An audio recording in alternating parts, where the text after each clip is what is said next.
Hello there, I'm going to show you how to make a very secure elastic bracelet. Now, this beading needle is one that I got from Amazon. As you can see, it has like a center and you kind of slide the string down. This is the string that I'm using, and it's a very fibrous string instead of plasticky. You can see there's like hair-like structures in this string. And I use this because I feel like it adheres to itself better when you tie off knots. So let's get started making this bracelet so that I can show you how I tie it off.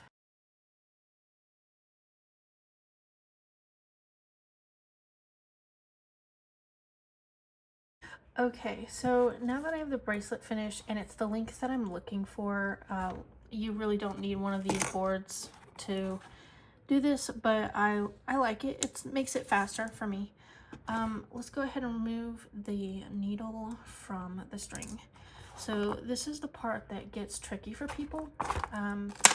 Let me show you how I tie off. So there's not really much to this. I just tie like normal, just tie like normal. You go through just like this. You know how you tie a regular knot? Do that. Then we will do a surgeon's knot. It sounds complicated. It's really not.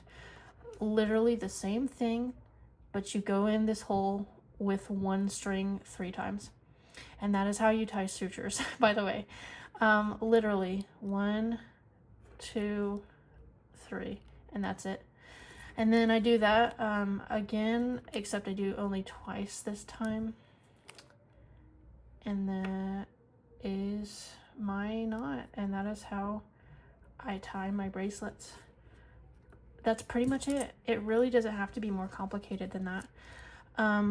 The thing that you should know is I use glue to make sure the knot actually stays. Let's show you that process right now. Open up your glue and then go ahead and plop some of that on there. I'm sure some of you guys have glue just sitting around, some kind of glue. You can use anything you want.